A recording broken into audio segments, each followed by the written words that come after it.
Hi, I'm Mitch Gallagher. Welcome to Sweetwater's Guitars and Gear.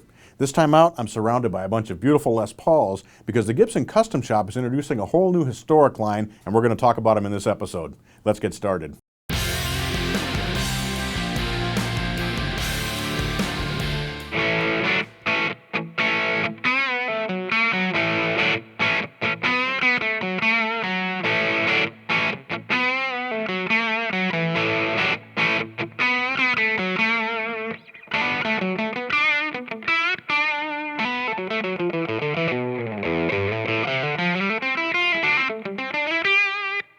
The guitars in the Gibson Custom Shop Historic Series include the 56 Standard, which is the model I'm holding here. It has a big chunky mid-50s neck. It also has P90 pickups in this one.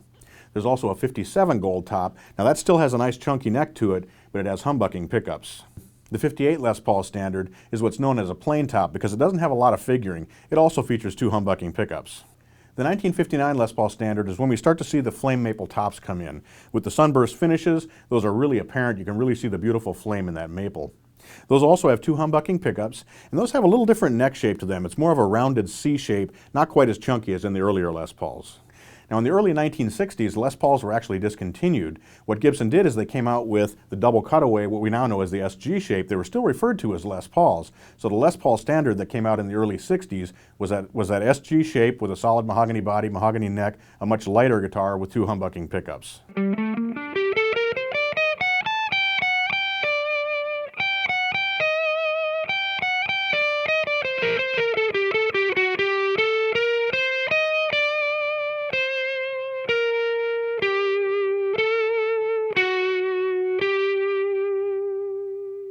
For the 2013 20th anniversary versions of these historic collection guitars, Gibson has made some changes.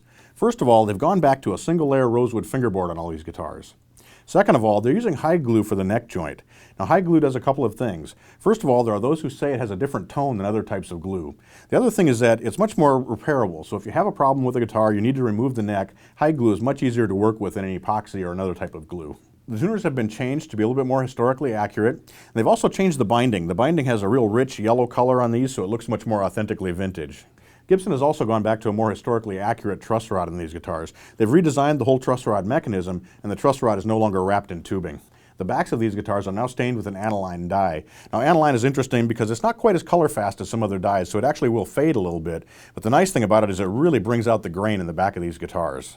Another cosmetic change is on the gold top guitars, the 56 and the 57. They've gone to a more vintage accurate gold color on these, which actually has kind of a greenish tint to it, the way that a real vintage guitar would look. Finally, in all the guitars that have humbuckers, Gibson's using their custom bucker models. The custom buckers are designed to be the most accurate recreations of vintage PAFs that are on the market. Thanks for joining me for this installment of Sweetwater's Guitars and Gear. Be sure to tune in next time. We'll have more guitars, more amps, more effects, and we'll be making lots of music. I'm Mitch Gallagher.